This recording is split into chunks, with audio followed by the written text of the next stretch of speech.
नमस्कार दोस्तों, Indian civil servant के यूट्यूब चैनल पर आप सभी का स्वागत है। आज की वीडियो में हम लोग एक बहुत ही महत्वपूर्ण टॉपिक को कवर करेंगे और वो आज का हमारा टॉपिक होगा राम मंदिर से संबंधित सारे फैक्ट। इतिहास में आज से लेकर इतिहास से लेकर आज तक जितने भी तरह के राम मंदिर से रिलेटेड फैक्ट होंगे, उन सभी फैक्ट को आज हम यहाँ पे डिस्कस करने वाले हैं। तो ये जो राम मंदिर का मुद्दा है, ये इसलिए भी इम्पोर्टेंट हो जाता है क्योंकि ये बहुत लंबे समय से चर्चा में रहा है, ठीक ना। और अभी हाल फिलहाल में ये और भी ज़्यादा चर्चा में आ गया है जब से इसका उद्घाटन हो गया है। तो 3 से 4 सालों तक ये चर्चा में जरूर रहेगा, चाहे कोई भी एग्जाम हो। और बड़े लेवल के एग्जाम में तो आपको ये आसानी से देखने को मिलेगा, इससे रिलेटेड फैक्ट और इंटरव्यू के क्वेश्चंस।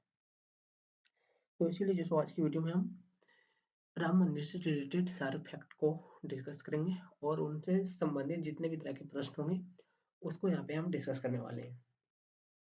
तो आज की वीडियो हमारी सभी एग्जाम के लिए होगी और जितने भी तरह के बड़े एग्जाम होंगे जैसे यूपीएससी, स्टेट पीसीएस और जितने भी तरह के छोटे भी एग्जाम है वनडे एग्जाम का, तो उसमें भी जो है आपको इनसे रिलेटेड क्वेश्चंस देखने को मिलेंगे। लेकिन जो बड़े एग्जाम होंगे उसमें आपको यहाँ से थोड़ा फैक्चुअल क्वेश्चन देखने को मिलेगा, ठीक ना। इसीलिए जो हम इसमें आज जितने भी तरह के ऐसे सवाल बन सकते हैं उन सभी सवालों को आज हम डिस्कस करेंगे। तो चलिए आज की वीडियो को हम स्टार्ट करते हैं।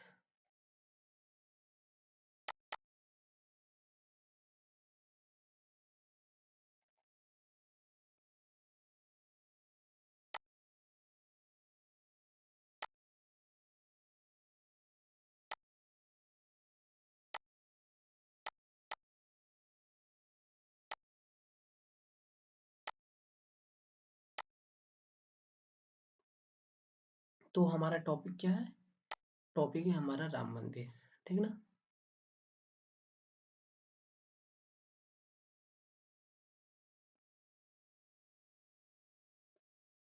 तो चलिए अब दोस्तों हम इससे रिलेटेड फैक्ट स्टार्ट करते हैं। तो देखिए यहाँ पे बोला जा रहा है कि जो मंदिर का भूमि पूजन है वो कब हुआ था। तो ये जो मंदिर है इसका भूमि पूजन हुआ था पहली बार 5 अगस्त 2020 को। याद रखना है, ये मंदिर का उद्घाटन की बात नहीं हो रही, मंदिर का पूजन की बात हो रही है, ठीक ना। जिस टाइम उसका पूजन किया गया था। फिर जो प्रतिष्ठा है, जो प्राण प्रतिष्ठा हुआ इस मंदिर में, वो हुआ है 22 जनवरी 2024 को। तो ये इसका प्राण प्रतिष्ठा का डेट है और ये जो सो इसका मंदिर का जो भूमि पूजन हुआ था वो डेट इसका 5 अगस्त है। याद रखना है दोनों डेट में क्या फर्क है। सो ये भूमि पूजन का जो मंदिर है उस दिन का डेट है और ये प्राण प्रतिष्ठा का डेट है। अब देखते हैं कि मंदिर से संबंधित क्या विशेषताएं यहाँ पे है। तो देखिए जो मंदिर है ये हमारा कुल क्षेत्रफल है इसका 2.7 एकड़, ठीक ना। मतलब ये जो मंदिर का कुल क्षेत्रफल है वो जो सो हमारा 2.7 एकड़ में बनाया गया है। 2.7 एकड़ के सीमा के अंदर ये मंदिर आता है। फिर कुल निर्मित क्षेत्र, ठीक ना, मतलब जितने के अंदर ये मंदिर बनाया गया है तो वो है हमारा 57,400 वर्ग फीट में। ये मंदिर का कुल क्षेत्रफल है, मतलब मंदिर का कुल भूमि का क्षेत्रफल है। और ये जो निर्मित क्षेत्र है वो हमारा 57,400 वर्ग फीट है, मतलब जितने के अंदर मंदिर बनाया गया है। तो ये 2.7 एकड़ ये भूमि है और ये मंदिर का निर्माण क्षेत्र है। फिर आता कि मंदिर की कुल लंबाई कितनी, तो वो हमारा 380 फीट है, ठीक ना। फिर आगे की मंदिर की कुल चौड़ाई, तो कुल चौड़ाई है 250 फीट और लंबाई थी इसकी 380 फीट। फिर बोला जा रहा है शिखर सहित कुल ऊंचाई, ठीक ना।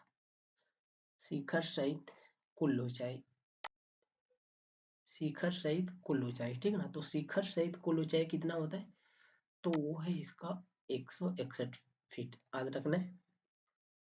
फिर आता है मंजिलों की कुल संख्या, ठीक ना। तो टोटल यहाँ पे 3 मंजिला है। ये मंदिर जो है वो टोटल 3 मंजिला, ठीक ना। एक तो ये वाला हो गया, फिर ये वाला हो गया और एक ये वाला हो गया, 3 मंजिला है।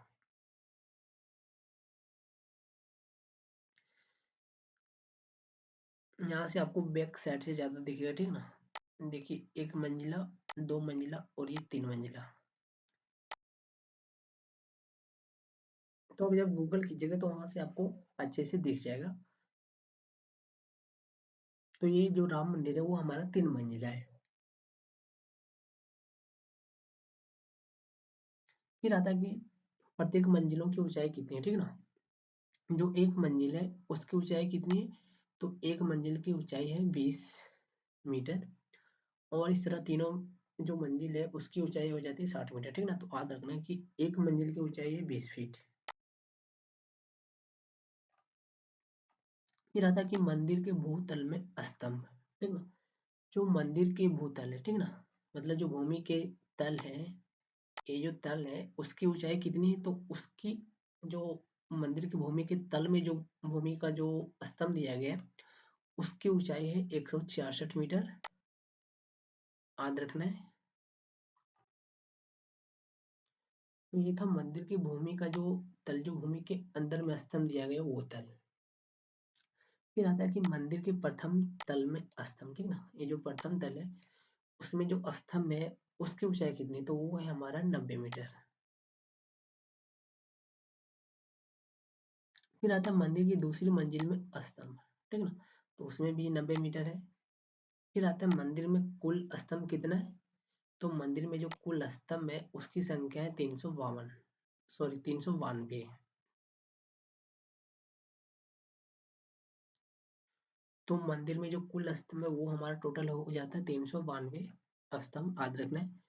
फिर आता है कि मंदिर में चबूतरे एवं मंडपों की संख्या, ठीक ना।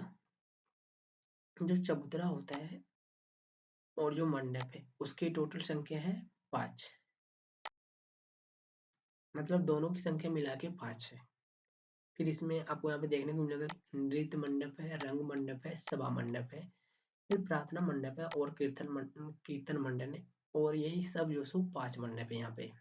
कौन कौन सा है, नृत्य मंडप, रंग मंडप, सभा मंडप, प्रार्थना मंडल और कीर्तन मंडल। ये 5 मंडल टोटल है मंदिर में।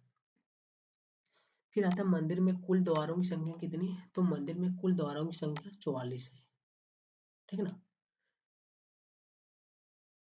द्वारों का मतलब होता है दरवाजा, ठीक ना, याद रखना है। टोटल दरवाजा की संख्या यहाँ पे 44 है। फिर आता है मंदिर परिसर का जो कुल क्षेत्रफल है वो कितना है, तो मंदिर परिसर का जो कुल क्षेत्रफल है वो हमारा है 70 एकड़ है। मतलब जितने के अंदर मंदिर का परिसर है तो वो है 70 एकड़ में। अब आता है कि मंदिर निर्माण करता है, ठीक ना, मतलब मंदिर का जो निर्माण का जो कार्य हुआ है वो कौन सी शैली में हुआ है, ठीक ना। तो देखिए इसका जो प्रबंधन किया गया था राम मंदिर का, उसका जो प्रबंधन किया गया था तो वो हमारा किया गया था श्री राम जन्मभूमि तीर्थ क्षेत्र ट्रस्ट के द्वारा। तो इसका प्रबंधन किसके द्वारा किया गया था, तो राम मंदिर का जो प्रबंधन है वो हमारा श्री राम जन्मभूमि तीर्थ क्षेत्र ट्रस्ट के द्वारा किया गया है। फिर आता है कि निर्माण की कंपनी, ठीक ना, मतलब ये जो राम मंदिर है उसका निर्माण किस कंपनी ने करवाया, तो इसका निर्माण जो सो हमारा है लार्सन एंड टर्बो कंपनी ने करवाया, ठीक ना। शॉर्ट में इसको बोला जाता है LNT, LNT, Larsen and turbo company ने। फिर जो ये मंदिर बनाएगी तो वो किस शैली में, तो वो हमारा नागर शैली में। तो ये शैली के बारे में आपको आर्ट और कल्चर में पढ़ाया जाएगा कि नागर शैली, द्रविड़ शैली, पंचायन शैली, ठीक ना। तो इन शैलियों को आपको डिटेल में पढ़ना है आर्ट और कल्चर में। आपको इतना ध्यान रखना है कि जो राम मंदिर है वो हमारा नागर शैली में बनाया गया है। फिर यहाँ पे आ रहा है कि जो मंदिर है उसका वास्तुकार कौन था, तो उसका वास्तुकार था हमारा चंद्रकांत बी सोमपुर, चंद्रकांत बी, और एक है सोमपुरा। याद रखना है, पहला है चंद्रकांत और दूसरा है सोमपुरा, जिसके 2 बेटे थे। कौन थे, तो वो निखिल है और आशीष सोमपुरा है। तो यहाँ पे दो वास्तुकार हैं, चंद्रकांत और सोमपुरा। फिर ये जो मंदिर है उसमें निर्माण की लागत कितनी की गई है, तो उसका जो निर्माण का लागत है वो लगभग इतना अनुमान किया गया है कि 1400 करोड़ से लेकर 1800 करोड़, ठीक ना, इतना अनुमानित किया गया है। मतलब इन दोनों के बीच की जो राशि है उसी के बीच में होगी, 1400 से लेकर 1800 के बीच की राशि होगी, ठीक ना। मतलब इससे आगे और इससे पीछे नहीं होगा। मतलब अधिकतम 1800 करोड़ तक होगा और न्यूनतम जो सो 1400 करोड़ तक। तो ये इसकी निर्माण की अनुमानित राशि की गई है। अब देखिए यहाँ पे मंदिर का जो गर्भगृह में जो मूर्ति स्थापित किया गया है राम की, उसमें रिलेटेड आपको कुछ याद रखना है, ठीक ना। तो देखिए मंदिर में रिलेटेड जो मूर्ति है उससे रिलेटेड क्या फैक्ट है। तो देखिए ये जो आपको ऊपर में दिख रहा होगा इसको बोला जाता है सूर्य, ठीक ना। ये जो चक्र दिख रहा है इसमें आपको सूर्य देखने को मिलेगा, याद रखना है। फिर यहाँ पे आपको शेषनाग देखने को मिलेगा, ये जो दिख रहा है ऐसे ऐसे ये शेषनाग है। फिर यहाँ पे आपको ओम का प्रतीक देखने को मिलेगा। फिर यहाँ पे आपको आभा मंडल देखने को मिलेगा, कहाँ पे, इस चक्र में। फिर वामन का अवतार देखने को मिलेगा इसी में आपको, यहाँ पे विष्णु जी का, ठीक ना। फिर यहाँ पे नरसिंह अवतार भी देखने को मिलेगा आपको।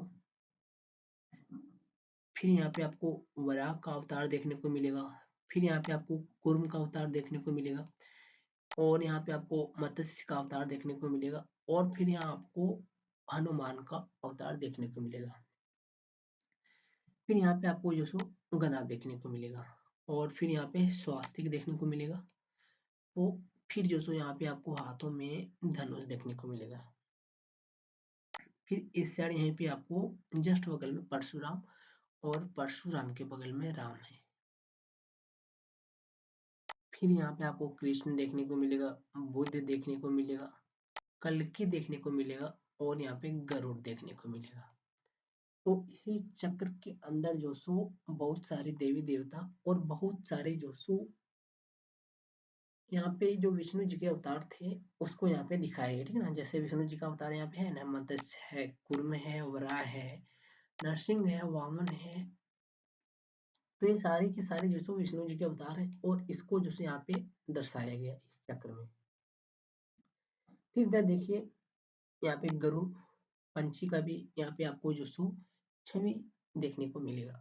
फिर यहाँ पे कल्कि का अवतार देखने को मिलेगा। फिर यहाँ पे आपको भगवान बुद्ध देखने को मिलेगा।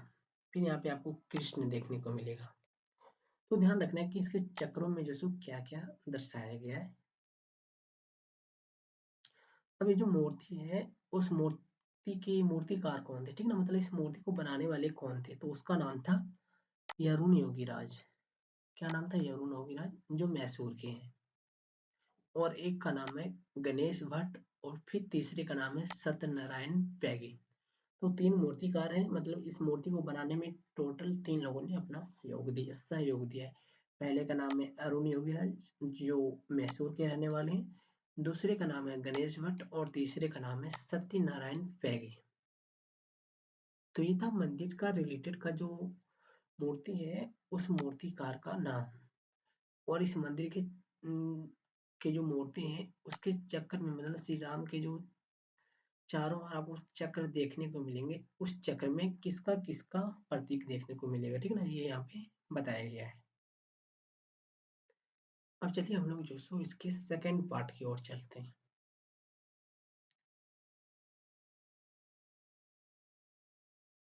अब चलिए हम लोग जो सो यहाँ पे मंदिर का निर्माण कर्ता की तरफ चलते हैं कि इसमें कितने लोगों का निर्माण का हाथ है, ठीक ना।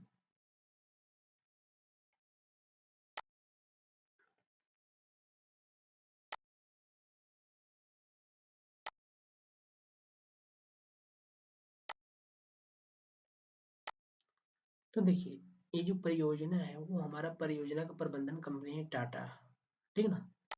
मतलब जो राम मंदिर का जो परियोजना है तो वो कौन सा कंपनी का है, तो वो है हमारा Tata consultancy consulting engineers limited, ठीक है ना, TCEL। मतलब जो राम मंदिर का परियोजना है वो हमारा किया है टाटा कंसल्टिंग इंजीनियरिंग लिमिटेड ने। फिर इसका जो डिजाइन है, तो डिजाइन किस कंपनी ने किया, तो डिजाइन किया है IIT चेन्नई ने, IIT बॉम्बे ने और IIT गुवाहाटी ने। फिर जो रुड़की का CBRI है उसने भी जैसे इसका सलाहकार है, और जो SVNIT है सूरत, वो भी जो सो इसमें सलाहकार है। फिर जो हैदराबाद का NGRI है, इस संस्था ने भी जो सो डिजाइन में सलाहकार का अपना भूमिका निभाया है। तो सलाहकार में टोटल जो सो हमारे इतने कंपनी और संस्था है। IIT चेन्नई है, IIT बॉम्बे है, IIT गुवाहाटी है, फिर BRI रुड़की है, फिर SVNIT सूरत है और NGRI हैदराबाद है। अब चलिए हम लोग राम मंदिर की विशेषता की ओर मोड़ते हैं, ठीक ना, कि राम मंदिर की विशेषता क्या है।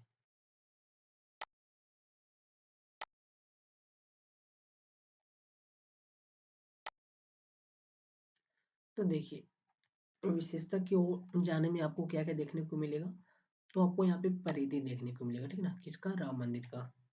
तो उसकी परिधि है 732 मीटर, टोटल परिधि है इसकी राम मंदिर की। किस परिधि की बात हो रही है, तो यहाँ पे परिकोटा की बात हो रही है, ठीक है ना, याद रखना है। और चौड़ाई है 14 फीट, और इसके चारों कोनों पर जो है वो है सूर्यदेव, माँ भगवती, भगवान गणेश और भगवान शिव को समर्पित 4 मंदिरों का निर्माण होगा, ठीक है ना। मतलब जो राम मंदिर है उसके चारों कोनों में किसका किसका मंदिर का निर्माण होगा, मतलब किस किस देवी देवता का मंदिर का जो निर्माण होगा, तो उसमें जैसे एक सूर्य देव का मंदिर होगा, माँ भगवती का होगा, फिर भगवान गणेश का होगा, भगवान शंकर का होगा। इन चारों का जो सो मंदिर चारों कोनों पर बनेगा, याद रखना है। फिर आता है मुख्य प्रवेश द्वार, ठीक है ना। मुख्य प्रवेश द्वार जो है सिंह द्वार। तो मुख्य प्रवेश द्वार का नाम क्या है, तो वो है सिंह द्वार, जिसमें टोटल 32 सीढ़ियां हैं। फिर आता है कि उत्तरी दिशा में क्या है, तो उत्तरी दिशा में देवी अन्नपूर्णा का मंदिर है। दक्षिण दिशा में क्या है, तो भगवान हनुमान का मंदिर है। फिर मंदिर का जो परिसर है उसमें एक पवित्र कुंड है, ठीक ना। परिसर में क्या है, पवित्र कुंड है, और उस पवित्र कुंड का नाम है सीता कुंड है। फिर मंदिर परिसर के भीतर अन्य मंदिर है, ठीक ना। तो ये मंदिर परिसर के बाहर की बात हो रही थी, अब मंदिर परिसर के भीतर की बात देखते हैं। तो उसमें है हमारा महर्षि वाल्मीकि, महर्षि वशिष्ठ, महर्षि विश्वामित्र, महर्षि अगस्त्य, राजा निषाद, माता सबरी और देवी अहिल्या के मंदिर होंगे। तो ये मंदिर के भीतर जो सो इतने लोगों का मंदिर होगा, मतलब इतने लोगों का मूर्ति या फिर उसकी प्रतिमा की स्थापना होगी, ठीक है ना। किसका किसका, वाल्मीकि का, महर्षि वशिष्ठ का, महर्षि विश्वामित्र का, महर्षि अगस्त का और राजा निषाद का, तथा माता सबरी और देवी अहिल्या का मंदिर होगा। फिर देखिए राम मंदिर में क्या क्या उपहार मिला है यहाँ पे, ठीक है ना। मतलब राम मंदिर को उपहार में क्या क्या दिया गया है और कितना दिया गया है। तो उसमें जो हमारा ताला है, वो हमारा ताला है 400 किलो का, ठीक है ना। कितने का, 400 केजी का ताला है, और चाबी है 30 केजी का। फिर इसके जो निर्माण करता है तो वो कौन है, तो वो है हमारा सत्य प्रकाश शर्मा, ठीक ना। किसके निर्माण करता है, ताला के, वह रुक्मणी शर्मा। फिर जो मंदिर का घंटी है, मतलब जिसको घंटा बोला जाता है, तो उसके निर्माण करता है जलेसर एटा की फर्म सावित्री ट्रेडर्स। तो मंदिर का घंटा किसने बनाया, तो वो जो सो जलेसर एटा की फर्म सावित्री ट्रेडर्स ने बनाया।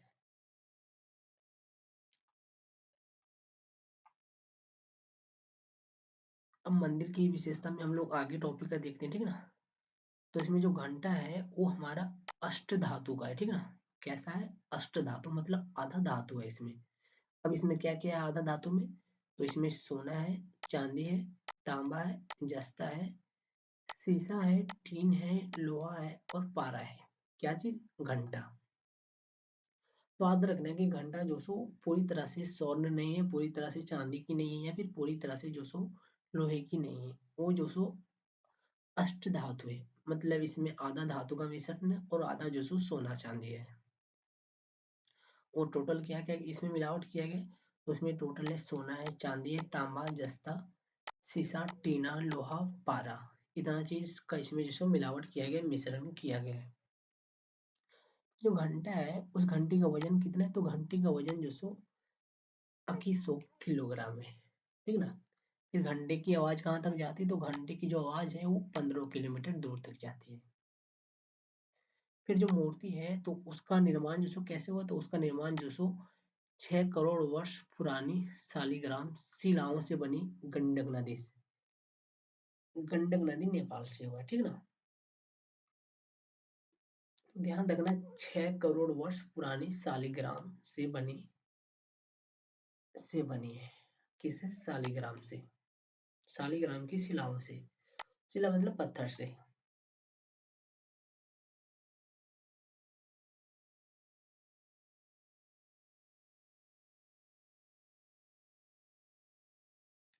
फिर बोल रहा 25,000 क्षमता वाले एक दर्शनार्थी सुविधा केंद्र, ठीक ना। मतलब जो जगह है उसमें जो सो एक बार में टोटल 25,000 लोग जो सो रह सकते हैं, उतनी क्षमता है, उतने दर्शनार्थियों की क्षमता है। फिर आगे आता है रैंप है, मंदिर के अंदर स्नानागार है, शौचालय, वॉश है, बेसिन है, ओपन टैप से आदि की सुविधा है। अब चलिए मंदिर में निर्माण की सामग्री को देखते हैं, ठीक ना, कि मंदिर का निर्माण जिसको किन किन सामग्रियों से किया गया है। तो देखिए इसमें है स्टील के बिना उच्च ग्रेड रोल्ड कॉम्पैक्ट कंक्रीट। क्या चीज है? स्टील के बिना उच्च ग्रेड रोल्ड कॉम्पैक्ट कंक्रीट। फिर है गुलाबी बलुआ पत्थर, ठीक ना, याद रखना है गुलाबी बलुआ पत्थर। फिर है ग्रेनाइट पत्थर, फिर है सालग्राम शिला, फिर है तांबे की प्लेट, फिर है सोना और अष्ट धातु। अष्ट धातु में क्या आता है वो हमको यहाँ पे बता दिए ऊपर में, आप देख लीजिएगा। फिर है सागौन की लकड़ी। अब जो सो हम लोग इसके पार्ट 3 की ओर चलते हैं, ठीक ना। अब पार्ट 3 में जैसे हम लोग इसके मंदिर के इतिहास को देखेंगे, मतलब इस जगह के इतिहास को देखेंगे जहाँ पे मंदिर हुआ करता था। वो काल है हमारा 1528 से 2024 तक का कालक्रम, मतलब इतिहास से लेकर वर्तमान तक की स्थिति को देखेंगे। तो देखिए बोला जा रहा है 1528 में बाबर के सेनापति मीर बाकी ने बाबरी मस्जिद का निर्माण करवाया था। कहाँ पे? जहाँ पे भी राम मंदिर है वहां पे।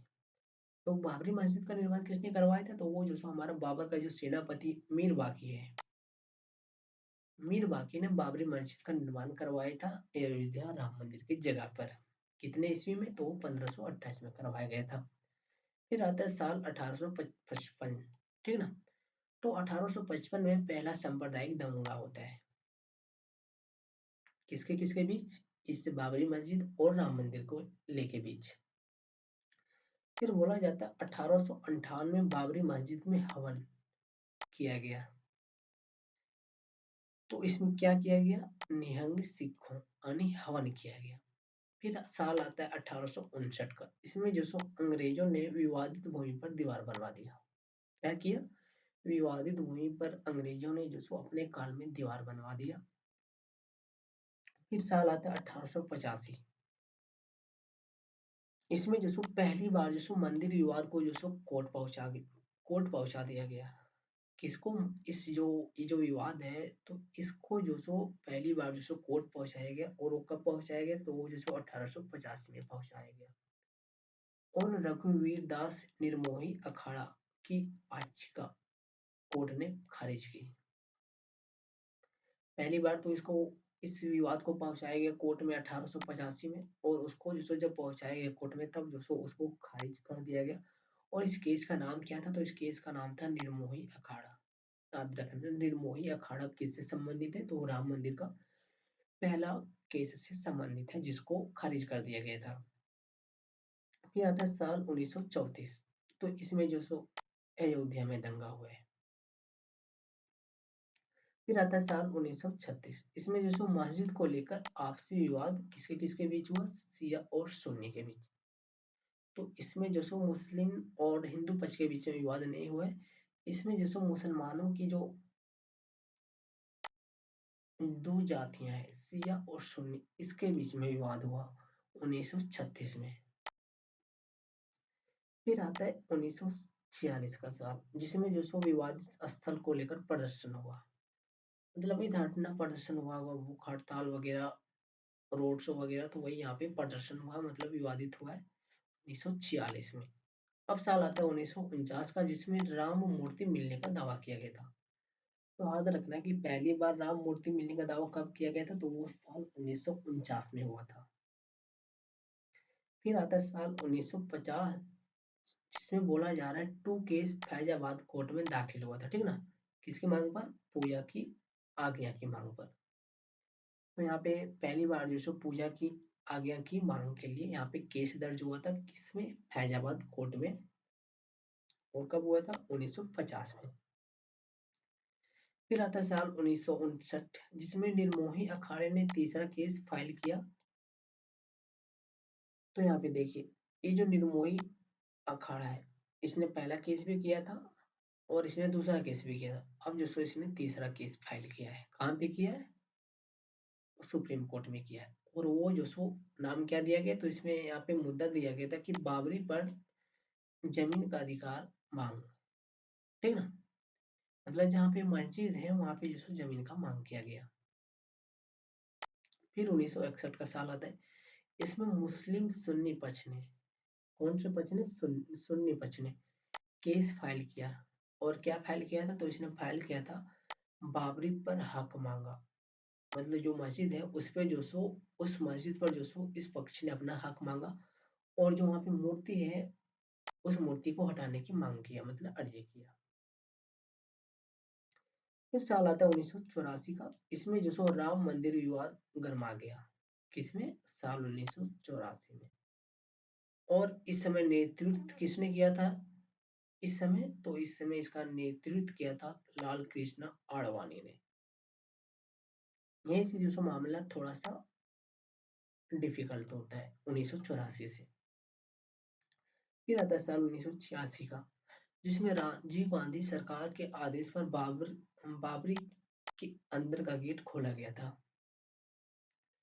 तो याद रखना है कि कांग्रेस की ही सरकार की काल चल रही 1986 का, और इसी काल में जो सो कांग्रेस के काल में जो सो सरकार के आदेश पर बाबरी के गेट का अंदर खोल दिया गया था, ठीक ना? मतलब बाबरी मस्जिद का जो गेट था उसको खोल दिया गया था।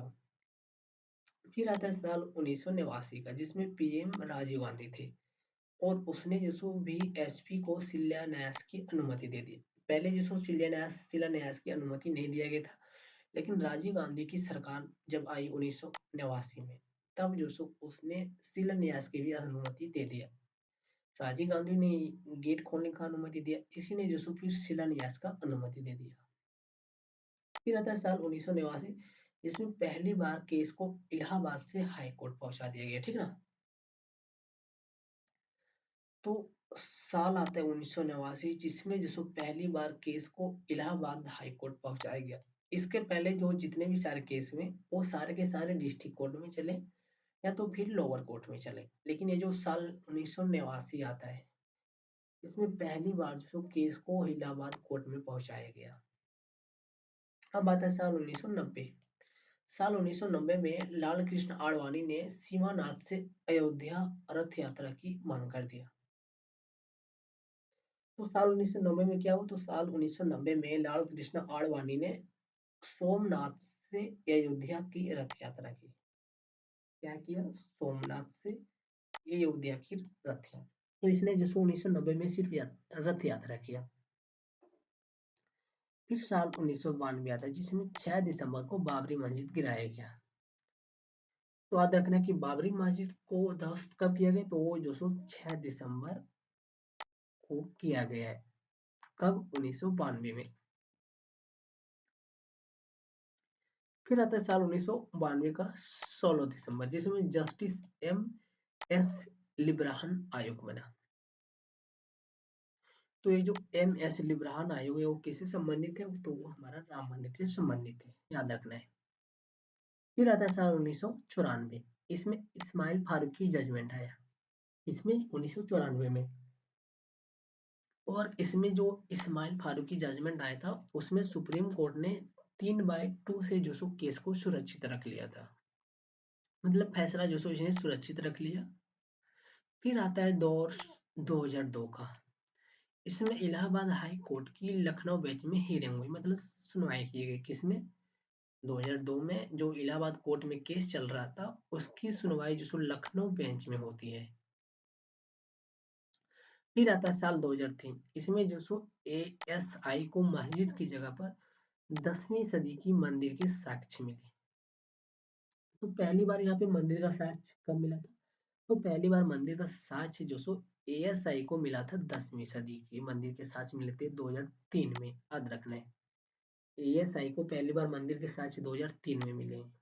फिर आता है 2009 का दो, जिसमें लिब्राहन कमीशन ने अपनी रिपोर्ट पेश की थी। तो पूछा जाएगा कि लिब्राहन कमीशन ने अपनी अपनी रिपोर्ट कब पेश किया था, ठीक है ना, तो वो है 2009 का।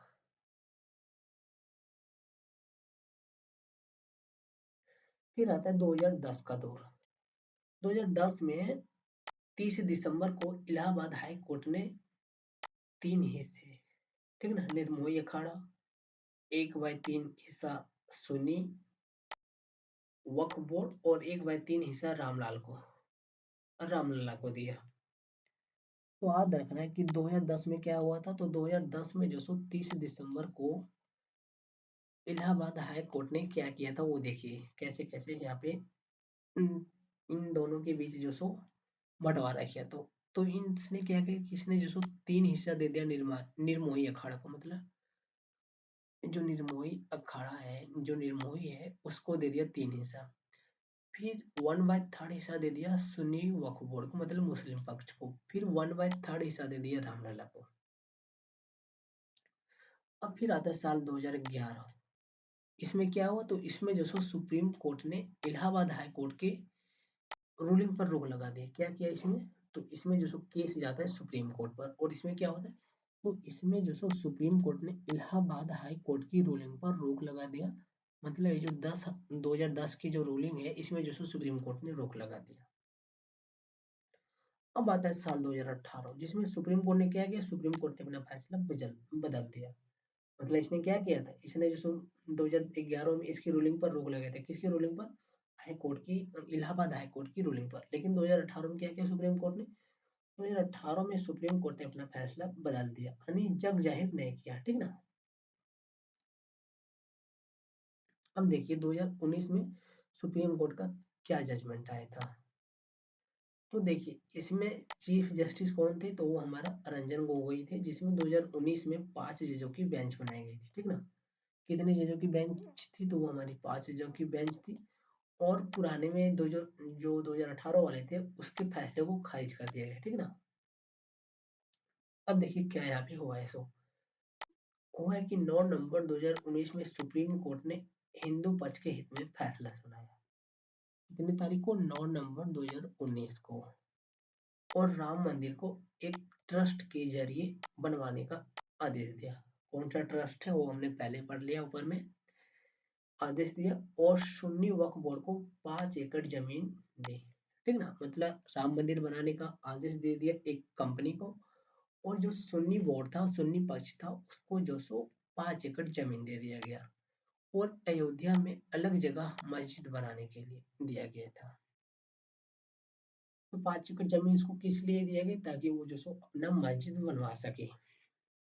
और यहाँ पे क्या फैसला दिया गया, 5 एकड़ जमीन दिया गया सुन्नी पक्ष को, और राम मंदिर बनाने का फैसला एक कंपनी को दिया गया। तो यहाँ पे दो महत्वपूर्ण तर्क दिए गए थे, ठीक है ना। दो महत्वपूर्ण फैसले दिए गए थे सुप्रीम कोर्ट के द्वारा। फिर आता है साल फरवरी 2020, जिसमें राम जन्मभूमि तीर्थ क्षेत्र का ट्रस्ट का स्थापना हुआ। तो 2020 में होता है राम जन्मभूमि की तीर्थ की स्थापना। फिर 5 अगस्त 2020 को होता है मंदिर का भूमि पूजन, ठीक है ना। फिर 22 जनवरी 2024 को होता है राम मंदिर की प्राण प्रतिष्ठा। तो ये था मंदिर से रिलेटेड जितने भी तरह के ऐतिहासिक पक्ष थे वो। अब आगे चलते हैं राम से रिलेटेड कुछ प्रश्न, ठीक है ना। कहीं भी प्रश्न घुसाया जा सकता है, तो इसीलिए जो सब थोड़ा राम से भी रिलेटेड सवाल याद रखना है। तो राम का सबसे पहले वंशावली देखते हैं। तो देखिए वंशावली क्या है, तो ब्रह्मा जी से आया है सबसे पहले, फिर मारीची से आया, फिर कश्यप से आया, फिर विश्वासन से आया, फिर मनु से, यानी मनु भगवान सूर्य के पुत्र होने के नाते यहाँ जो सूर्यवंशी है वो कहलाए। फिर हरिश्चंद्र से आया, फिर इक्ष्वाकु से आया, फिर कुक्षी से आया, फिर विकुक्षी से आया, फिर बाण से आया, फिर अंड्रय से आया, फिर पृथु से आया, फिर त्रिशंको धनु धनुमार से, फिर ओनास्र से, फिर मानधाता से, फिर सुसंधि से, फिर प्रसेनजीत और ध्रुव संधि से, फिर भरत से, फिर अस्थि से, फिर सागर से, फिर असमंजस से, फिर असुमान से, फिर दिलीप से, फिर भागीरथ से, फिर कुकुत से। तो ये था राम जी का वंशावली। क्या वंशावली था, तो पहले था ब्रह्मा जी, फिर मारीची से, फिर कश्यप से। तो ये वंशावली था। तो ये ज्यादा इंपॉर्टेंट नहीं, लेकिन एक दो वंश शुरू का याद रखना, ब्रह्मा जी और मारीची वाला। फिर रघुवंश, ठीक है ना। रघु से राजा, रघु राजा रघु से या वंश रघुवंश कहलाया। तो रघुवंश क्यों कहलाया, क्योंकि ये राजा थे, इसीलिए यहाँ से रघु से या वंश रघुवंश कहला गया। तो रघुवंश में टोटल कितने राजा हुए थे, तो देखिए प्रवृद्ध है, शंखन है, सुदर्शन है, अग्निवन है, सिद्धार्थ है, मरु है, प्रसूस्क है, अम्बरीश है, नहुषु है, ययंती है, नभाग है, अज है, दशरथ है। फिर इसी दशरथ का वंश हम्म, इसी दशरथ का जो वंश है वो था हमारा राम लक्ष्मण भरत शत्रुघ्न। फिर राम से कुश गया, लव गया, फिर भरत से पुष्कल और मणिभद्र गया, फिर लक्ष्मण से अंगद और धर्मकेतु गया, फिर शत्रुघ्न से सुबा और भद्रसेन गया।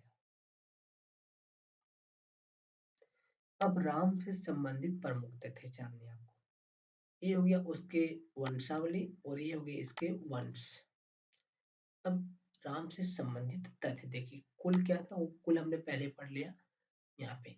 इक्ष्वाकु है, रघुकुल है, सूर्यवंशी है। फिर कुल गुरु इसके कौन थे, श्री राम के कुल गुरु का नाम क्या था, तो श्री राम के कुल गुरु का नाम था महर्षि वशिष्ठ। फिर जो इसके दशरथ थे तो वो कौन थे, तो दशरथ थे कौशल के राजा। कौशल की राजधानी कहाँ थी, तो कौशल की राजधानी थी हमारी अयोध्या। फिर राजा दशरथ जो है वो श्री राम के पिता थे। राजा दशरथ के तो टोटल 4 पुत्र थे, लेकिन ये जो है वो श्री राम के भी पुत्र थे, श्री राम के भी पिता थे। राजा दशरथ की कुल 3 रानियां थी, जिसमें एक का नाम था कौशल्या, सुमित्रा, कैकेयी। फिर दशरथ के पुत्र थे राम, वो बड़े थे, लक्ष्मण थे, भरत थे और शत्रुघ्न थे। तो राम सबसे बड़े थे और लक्ष्मण सबसे छोटे थे। फिर राम की जो माता है वो है कौशल्या, मतलब राम की जो अपनी माता थी उसकी नाम थी कौशल्या। और राम जो है वो विष्णु का 7वां अवतार है, ठीक है ना। याद रखना है कि राम जो है वो विष्णु का कितनावां अवतार है, तो वो जो सो विष्णु का 7वां अवतार है। फिर राम के गुरु कौन है, तो राम के गुरु महर्षि वशिष्ठ है। फिर लक्ष्मण शत्रुघ्न ये सुमित्रा के पुत्र है, और भरत जो है वो कैकेयी के पुत्र थे। फिर राम का विवाह सीता से हुआ था, और राम के जो पुत्र है वो लव और कुश है। फिर लक्ष्मण का विवाह उर्मिला से हुआ था, और भरत का विवाह हुआ था मांडवी से। और शत्रुघ्न का विवाह हुआ था श्रुतकीर्ति से। अब रामायण की रचना देखिए, तो रामायण की रचना हमारा महर्षि वाल्मीकि ने किया है, ठीक ना। रामायण जो 7 कांड, 645 सर्ग और 24,000 प्लस श्लोकों वाला एक ग्रंथ है। तो रामायण का नाम क्या है, आदि काव्य है, ठीक ना। मतलब प्राचीन काल से ही इसकी रचना लगभग करने की कोशिश की जा रही है। आपने देखा होगा कि प्राचीन काल हो गया, फिर मतलब वैदिक काल हो गया, उत्तर वैदिक काल हो गया। तो लगभग वैदिक काल से इसकी रचना करने की प्रयास किया जा रहा है और उत्तर वैदिक काल में ये लगभग पूर्ण हो गया था। फिर आता है कि रामचरितमानस है, वो उसकी रचना किसने किया था, तो उसकी रचना तुलसीदास ने किया था। तो ये था हमारा राम मंदिर से रिलेटेड सारे फैक्ट, जिसमें राम से रिलेटेड फैक्ट हमने आपको बताया, मंदिर से रिलेटेड फैक्ट बताया, मंदिर के इतिहास से संबंधित फैक्ट बताया। इन तीनों को हमने जैसो कवर कर दिया और मूर्ति से रिलेटेड भी जैसो हमने फैक्ट आपको बता दिया। अगर आपको इसके बारे में थोड़ा और डिटेल पढ़ना होगा, मतलब समझना होगा मंदिर के बारे में थोड़ा डिटेल, तो मंदिर का पिक्चर जैसो गूगल कर लीजिएगा, ठीक ना। तो आपको जैसो वहां पे देखने को मिल जाएगा और आप वहां पे समझ सकते हैं। तो आज की वीडियो में हम लोग यहीं तक रखते हैं, मिलेंगे फिर किसी नेक्स्ट वीडियो में, तब तक के लिए आप सभी को जय हिंद।